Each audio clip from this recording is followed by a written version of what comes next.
Good afternoon, everyone. Welcome to our first webinar in the new year. So we didn't have a webinar in December, so this is the topic that you all voted for in November. So that's the one we're doing this evening. I opened up the poll so that you can vote for the topic for next month.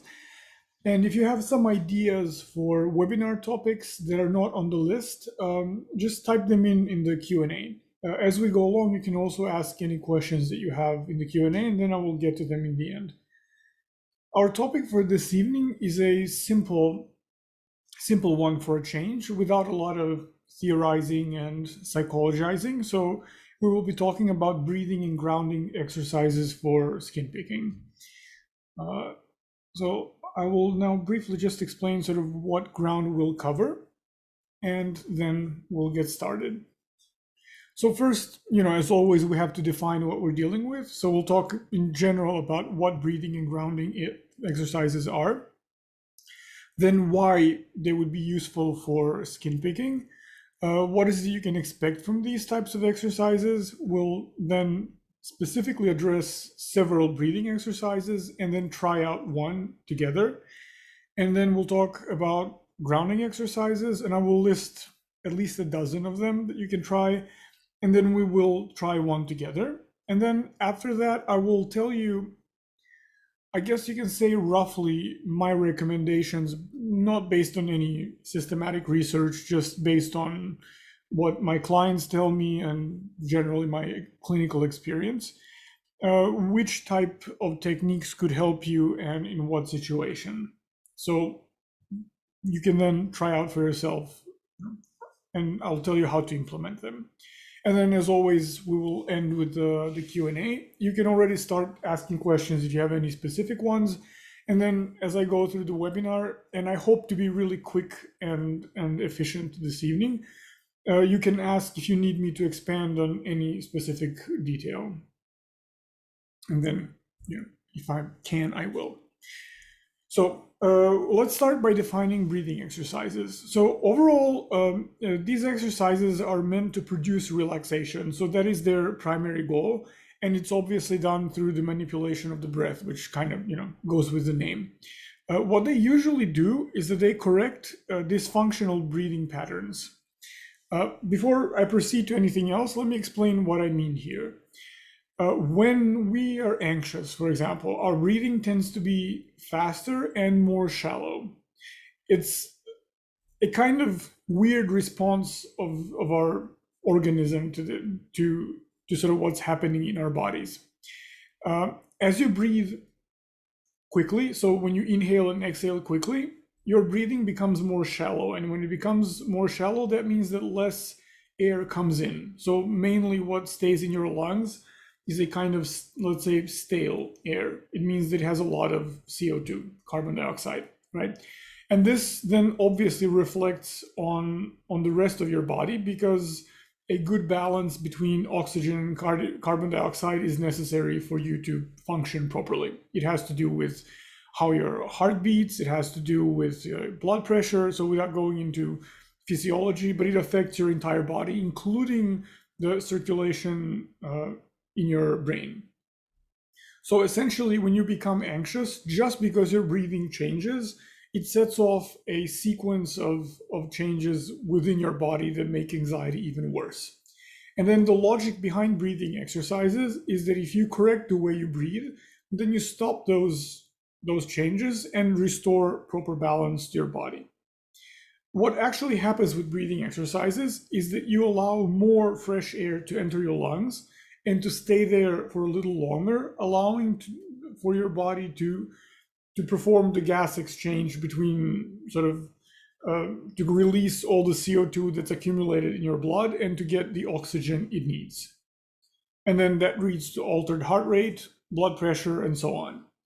So unlike grounding, which is more based on manipulating attention and more, let's say, based on mindfulness loosely, breathing exercises actually work in a very straightforward biological way.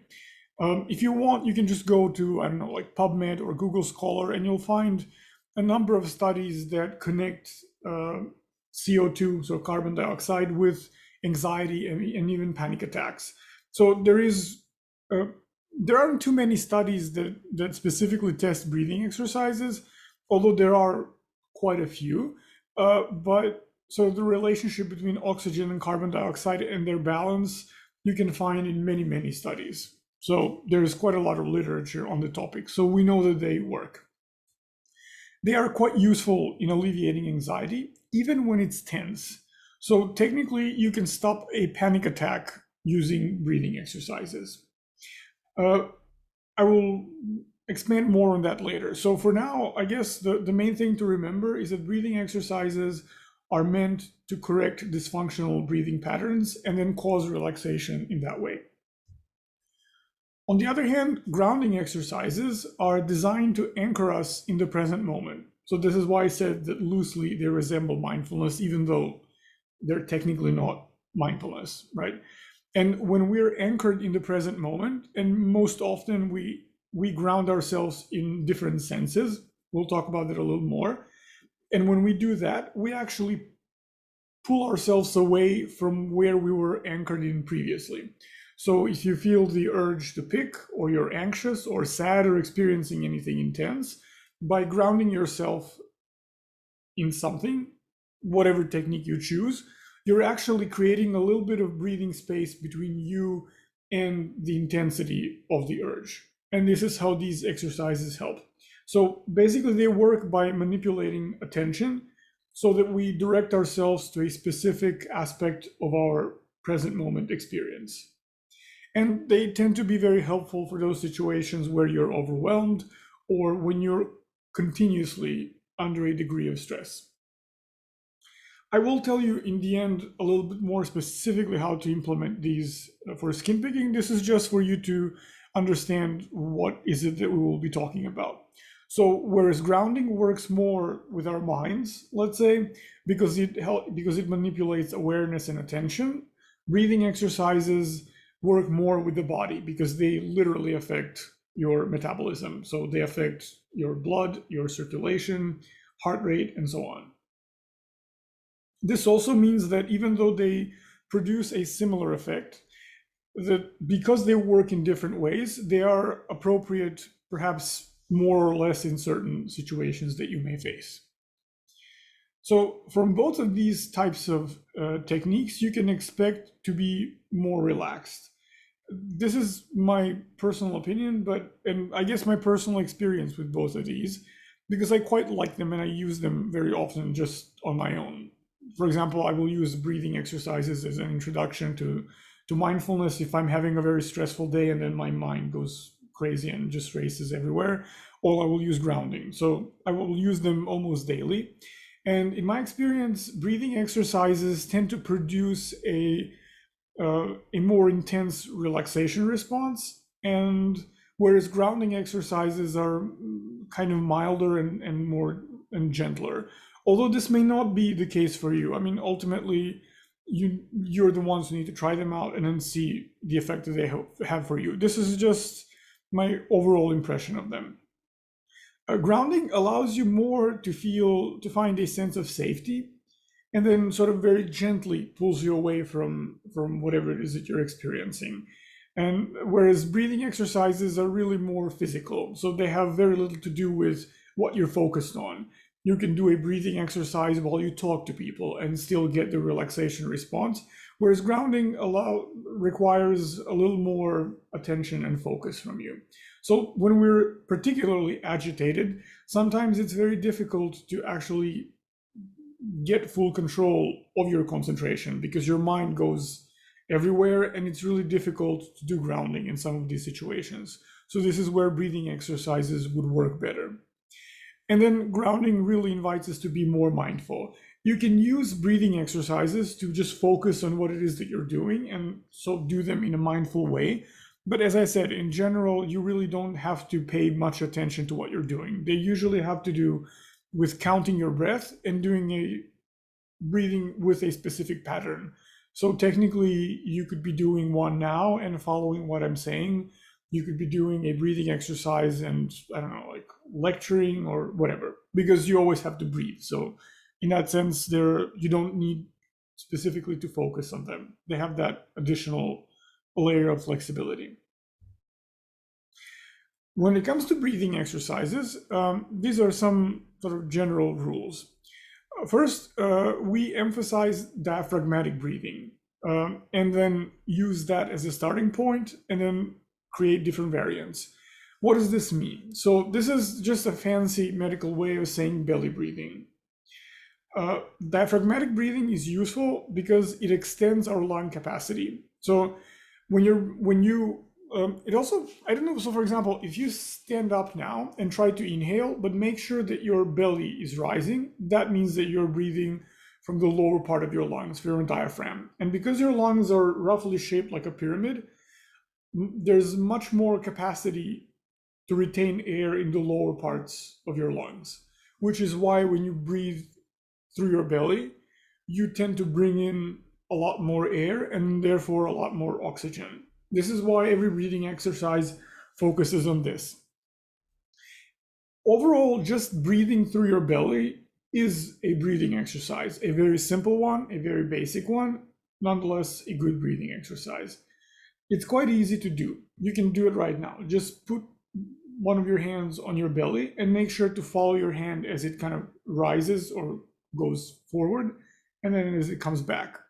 And then after a while, it will become easier for you to breathe this way spontaneously. If you've ever played an instrument like, I don't know, like the clarinet, for example, then this way of breathing could very well be your default way of breathing. So different breathing exercises will have different patterns, but they all share the same two features in addition to focusing on belly breathing, which is that they're slowing down the inhale-exhale cycle. So overall, with each round of breathing exercises, you will try to breathe in and exhale slightly slower. So it's very important that you ease yourself into this when you do these exercises, because if your breathing is quite fast and then you suddenly try to slow it down, it may seem like you're going to suffocate, and then it might produce even more anxiety because it'll just be an extremely unpleasant experience. So the first breathing cycle, you start with whatever is natural, and then the second one, you slow down by, I don't know, 10%, let's say. And then next time, slow down a little more. So go as far as you can, but don't torture yourself. The goal, however, is to slow down your breathing. And then the second thing that they all do, which is that they increase the length of time the air stays in your lungs. Because the longer the air stays there, the better is the gas exchange. So more of an effect the exercise will have on you. I will show you one now. But keep in mind that you can adjust all of these. Just make sure to see what works best for you. And if you just Google breathing exercises, you'll find really quite a number of these predefined patterns, and then just see what works naturally for you. I will show you some that are quite simple and that work for most people, but it doesn't mean that they will work for everyone. So just be free to explore and experiment with them. To know whether or not a breathing exercise works, there's really just one measure: is how relaxed do you feel? When you do these, sometimes you can really just feel the tension going down. Typically, it takes 2, 3, even 4 minutes for a breathing exercise to actually relax you. I will often recommend this to people in the program, and then they will come back and say, well, it didn't work. And then I will say, why? And they will say, well, I inhaled a couple of times and exhaled and nothing happened. So it's not enough to do it 3 times. It's something that you need to do over the period of a couple of minutes, and it will then produce a good relaxation response. So this is like the basics now. We don't have to do this for any length of time, but before we do another exercise, I would like you to try and do this just for a few seconds so that you know how to approach the other one. So put one of your hands on your abdomen, and you don't have to do anything specific with your breathing. Just pay attention to what happens as you breathe the way you breathe now. Like, can you feel your hand moving forward and backward?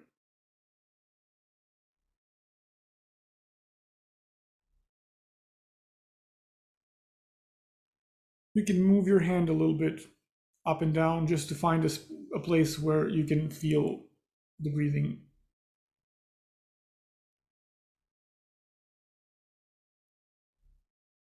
So now try to inhale as much as you can. So basically push your hand forward with your belly.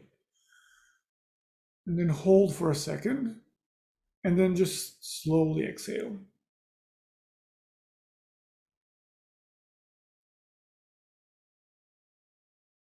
So inhale again. Push your hand up as much as you can forward. Hold for a second. And then spontaneously exhale.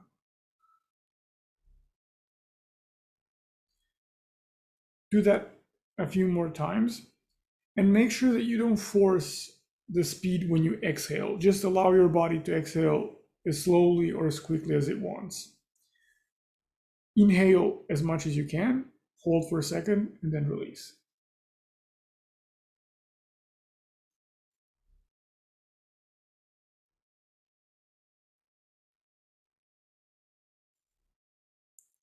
One thing that you can do to add an extra kick to the exercise is to actually put your hand directly on your belly. So not over your clothes, but to make sure that you have skin to skin contact, and then focus on the warmth that comes from your skin. Try doing that for a couple of seconds.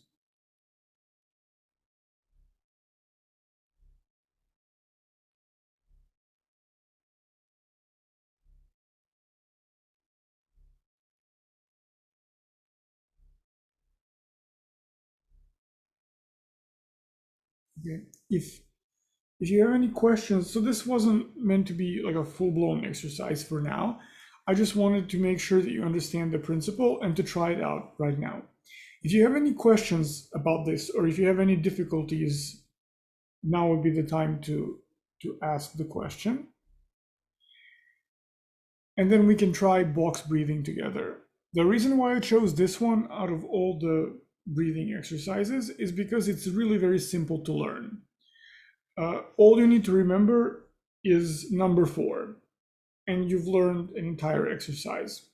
So with box breathing, what we do is we inhale for 4 seconds, then hold our breaths for another 4 seconds, then exhale for 4 seconds. So whereas just with normal belly breathing, we allow ourselves to exhale slowly. With box breathing, the exhale is somewhat forced.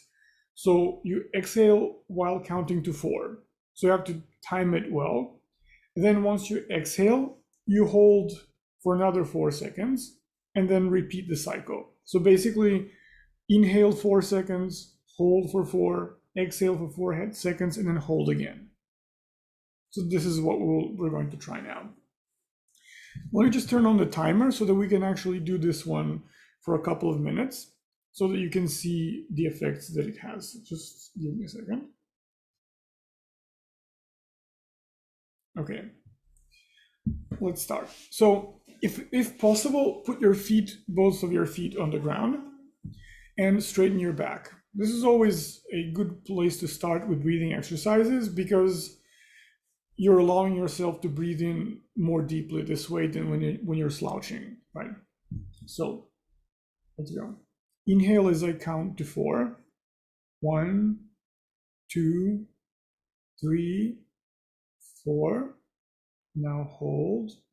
1, 2, 3, 4. Exhale.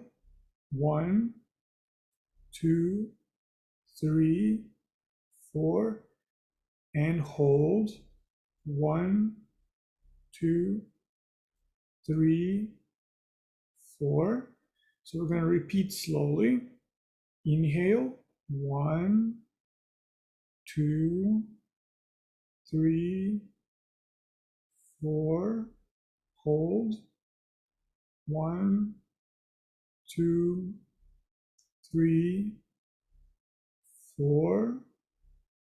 Exhale. 1, 2, 3, 4. And hold. 1, 2, 3, 4. Now I'm just going to tell you what to do and I'll count silently. So inhale.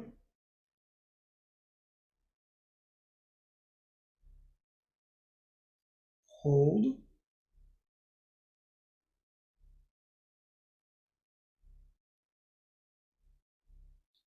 Exhale.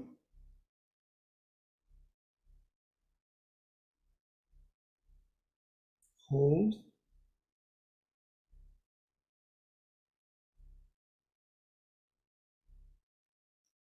Inhale.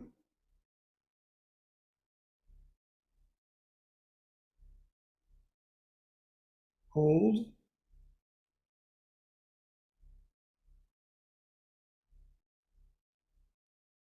Exhale.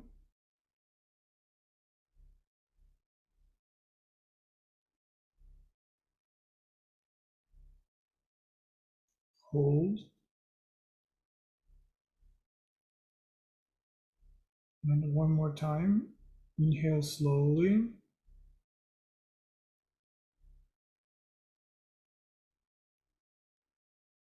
Hold.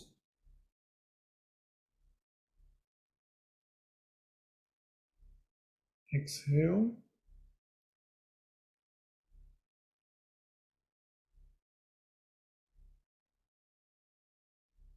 And hold.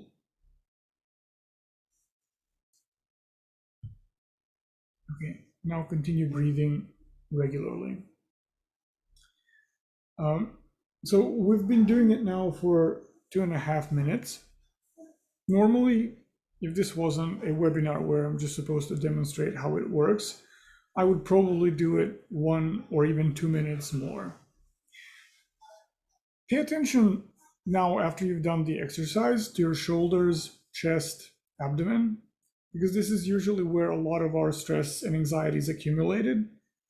And just pay attention to what you feel in those parts, how tense they are or relaxed, what sensations you can identify. Okay. Now, let's briefly go over some grounding techniques. They're quite simple to do.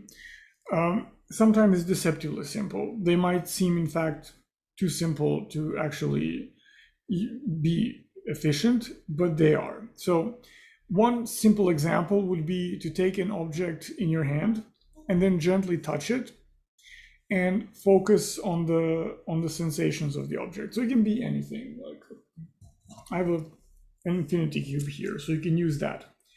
And when you do this type of exercise, it's not that you just take an object and just kind of rub it. The idea is to do it slowly. So you would take an object and then just gently go over the surface and then see how each part of it feels. And then try to focus on the sensations as much as you can. And when your mind starts spiraling, just go back to the sensations, right? So it might be wiser to use something that has more of a texture. This is quite smooth. And if you have a type of object that you like or a type of texture that feels good for you, some people, for example, like to find something rougher or something bumpier and then use that to kind of gently caress. That would be an example of a grounding technique. Another one, which I've seen people who struggle with skin picking and who use it, although personally, I don't think it would be my choice because it doesn't seem very comfortable to me, which is to hold an ice cube either in your mouth and then feel it as it's dissolving and kind of try to really feel the coolness of it in your mouth, or to just put it on your hand and then watch it melt. Especially, I've seen clients who tell me that when their picking becomes almost trance-like, that this can be quite useful for the simple reason that it's quite intense. The sensations can be sometimes not just numbing, but even painful. You know, like when your teeth start feeling, when you can feel your teeth basically because of how cold they are. So this seems to be strong enough to kind of pull them away from the urge to pick. Another thing would be categorical thinking, which is a lot less fancier than it sounds. So you come up with a category like movies and then list all the movies that you've seen, or I don't know, like love songs, or the more obscure the category, the better. And one thing that you can do for the exercise to actually work well, because here the idea is to engage your mind in a very particular way so that your attention is on the task that you're doing rather than on whatever it is that you're feeling. So if you go by whatever category comes to your mind in the moment when it comes to your mind, there is a possibility that you will become repetitive and then it won't work. So what's useful to do is to predefine a number of categories. Just come up with all kinds of stuff, like, I don't know, like second cousins, capital cities, I don't know, like countries on different continents. So whatever you want, I don't know, like Renaissance artists, anything that works for you, and just put them all in one bowl. And then keep that bowl close by in those places where you sometimes feel the urge to pick or where you just generally get stressed. And then when you need a grounding exercise, pick a random one out and then open it and then do what it says. Because that way you know that you won't default to something that you can list 10 of, because then you'll do it quickly and it won't require as much attention. So it will not pull you away. It won't properly anchor you in what you're doing. Another one would be to do math. Now, if you're very good at math, I recommend that you don't do this. This is an excellent an excellent grounding technique for people who are not that good at math, because they have to use a lot more. They need a lot more focus to actually get it right. So you can just add numbers or subtract numbers or multiply numbers or divide numbers. So, for example, I like math quite a lot. And so when I'm focused, I can do this very easily. So I don't find that it has any effect on me, because if I say I'll just subtract like 11 from, I don't know, 2000, I can do it very quickly. And it doesn't require any actual focus on my part. So I would prefer to do something that's a little more complicated. But if you struggle with math, for example, this is an excellent way to ground yourself and also to improve your math skills. Another one that people seem to like doing is who am I? So this is an exercise where you basically very quickly remind yourself who you are. So you start by saying, my name is such and such. I am currently located in, and then you describe where you are. And then you describe what is it that you're doing, what is it that you're feeling, what is it that you're thinking, and then just kind of add a few sentences about yourself. But this is something that you intentionally do, as if you were presenting yourself to someone you've never seen before. So that's one way to do a grounding exercise. Another one is to have an anchoring phrase. This would be something that people often call an affirmation, except that it's not, because the idea is not to convince yourself of anything, nor to remember how just amazing and awesome you are. But usually what I like to recommend is that people find a phrase that will remind them of their values, or something that will give them a reminder about what's happening in the moment. So values is usually what we like in the second part of the Skin Peak program when we work through acceptance and commitment therapy. Value-based decision-making and commitment to those activities that are in line with our values is a major part of what we're working on. So reminding yourself of those values that can help you pick would be a useful thing to do. Except that when you're reminding yourself of those values, for it to be grounding, you're not supposed to be judging yourself.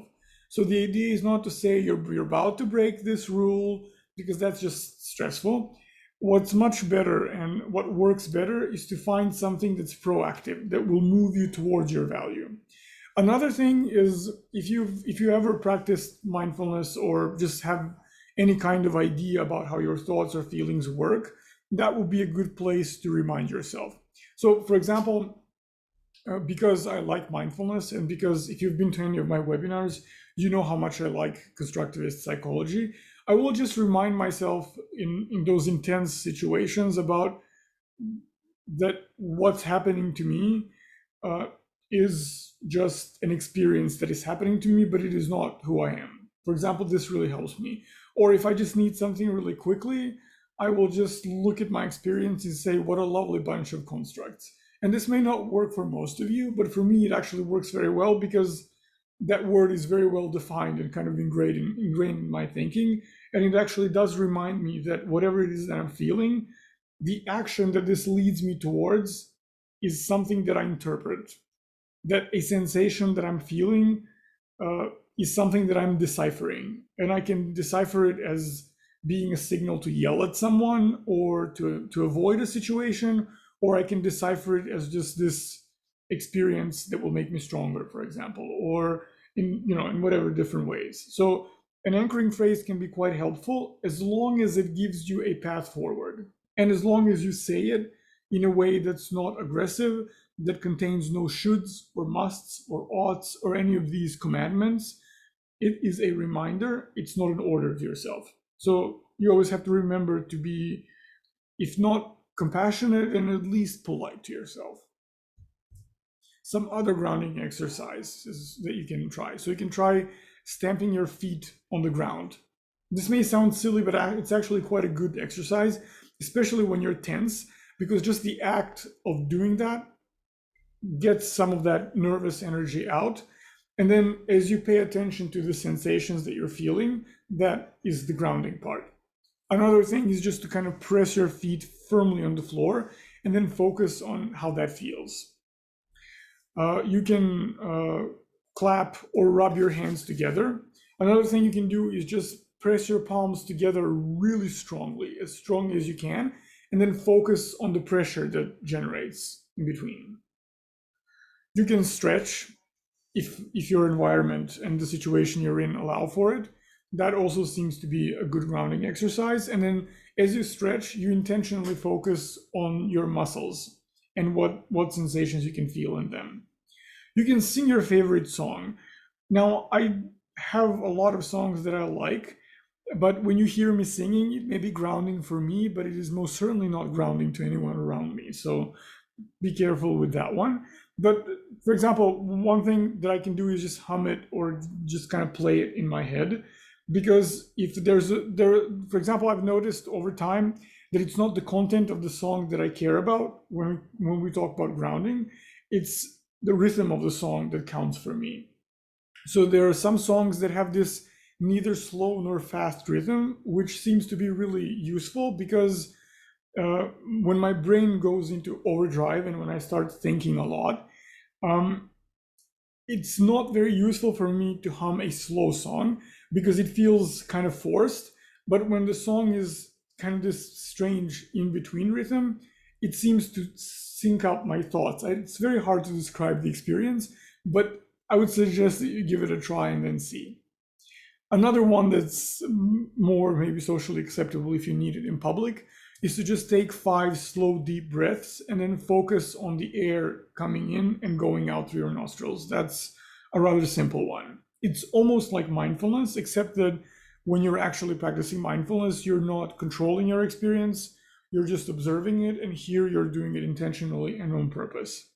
Another thing that's quite good, and that you can actually also use as a competing response when you feel the urge to pick, which is to clench your hands into fists, hold it for 3 seconds, clenched as tightly as you can, and then releasing, and then repeating that 10 times.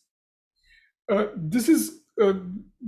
would really recommend that you give this a go because it's quite a good competing response. So clench, hold for 3 seconds, release, and repeat 10 times. Another thing is that you can draw or doodle.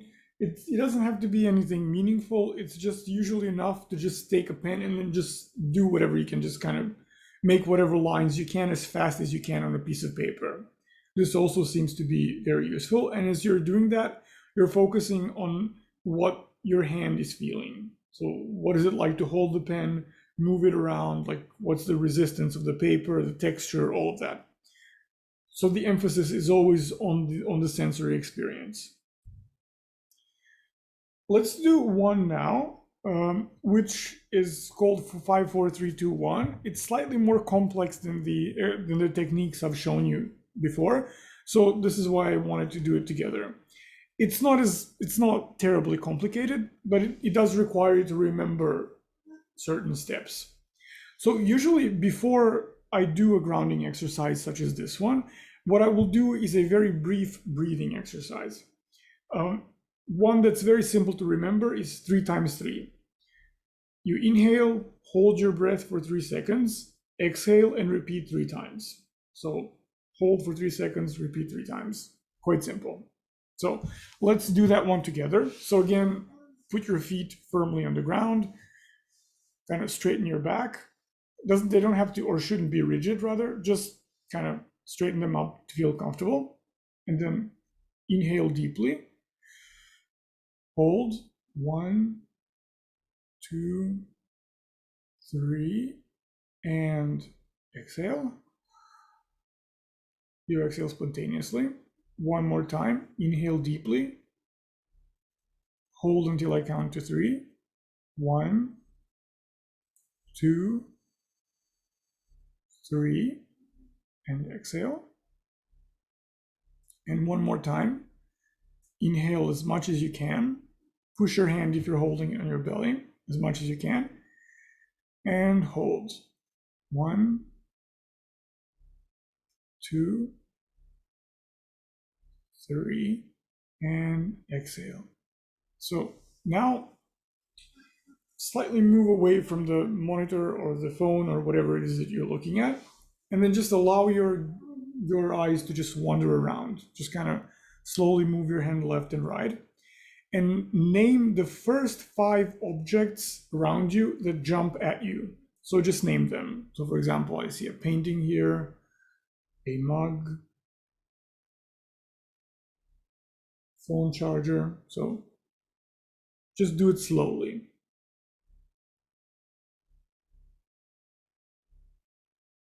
Now, focus on what you're feeling in your body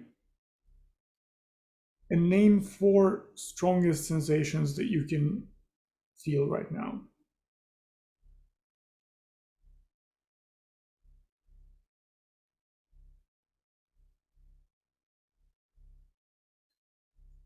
Now, 3 things that you can hear. My voice doesn't count.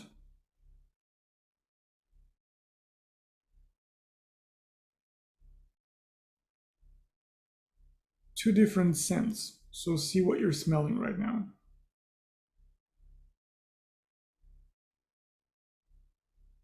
And then feel the taste in your mouth.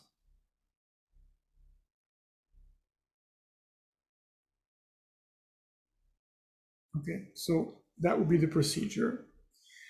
Now, when you finish this, so you go a short breathing exercise, 5, 4, 3, 2, 1, and then you can also end with a breathing exercise if you feel like you need one. When it comes to smell, this is a place where you can slightly cheat, let's say, and then modify your experience in some way.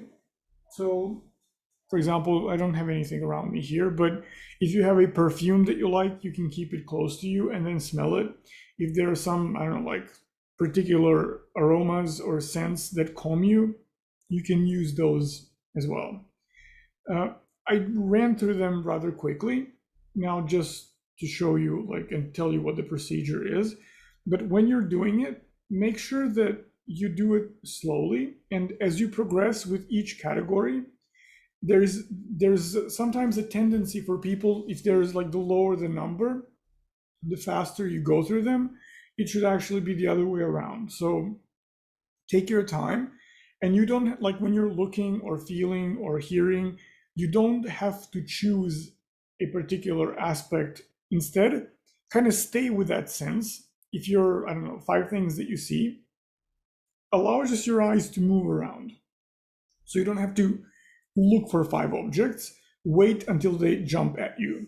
So that would be the point, to allow your sensory experience to tell you what's important. So those would be 2 groups of exercises that you chose to hear about today. So now the question is, when should we do them, and which ones, right? Ultimately, your practical experience is the judge of how appropriate or effective a technique is. So no matter what I say or anyone else says, if something works for you, it works for you, even if people don't think it should.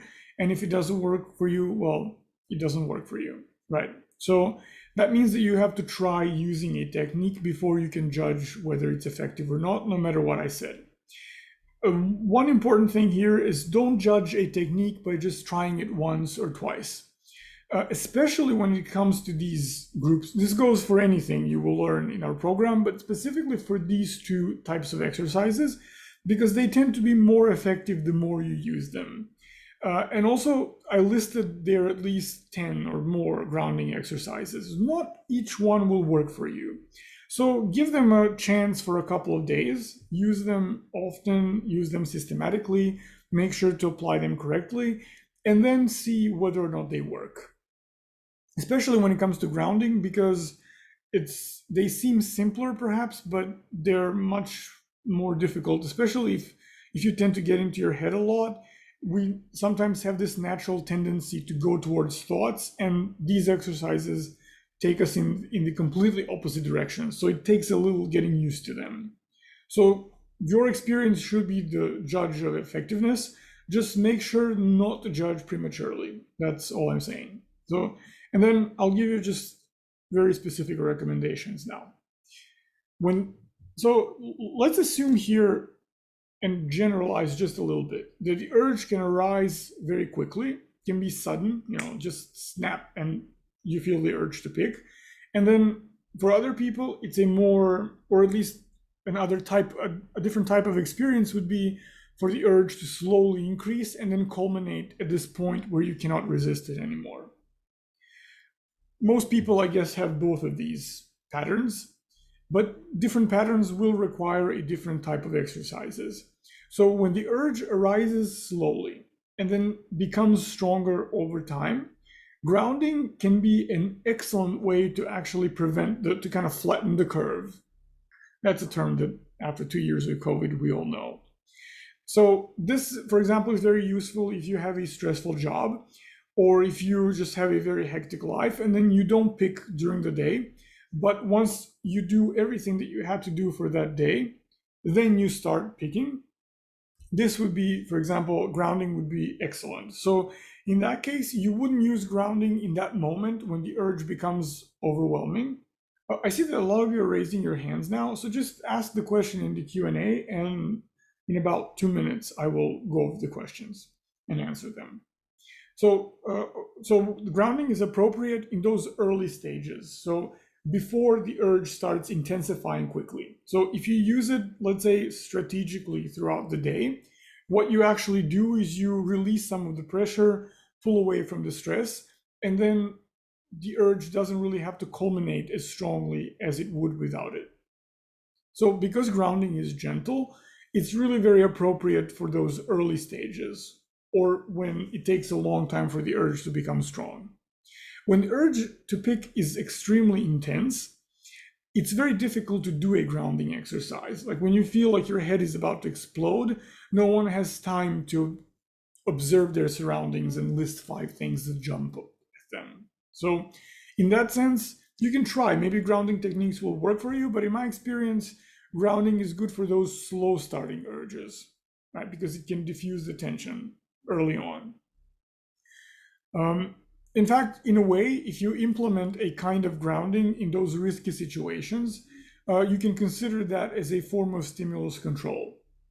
Obviously, it won't be that for everyone, but it can be, and it's an easy way to do that. And if you have a mindfulness practice, then these exercises can actually boost it quite a lot and bring in more mindfulness in your everyday life, and consequently more awareness. So you'll be better and more efficient with session 3 techniques, right, with competing habits.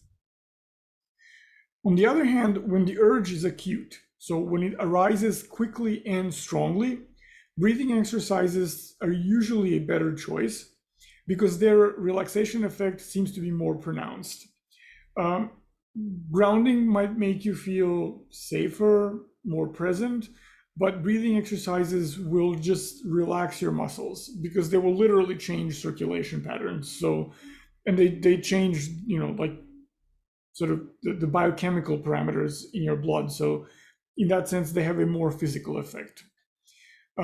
It's simpler in my experience to rely on these biological mechanisms as opposed to kind of just directing your attention and awareness. I don't know if there's anyone here who has a long-standing mindfulness practice, but from at least I can speak at least from my personal experience, those people that I taught mindfulness to, is that when you just start practicing mindfulness, it's extremely difficult sometimes to remain focused and your mind is just everywhere.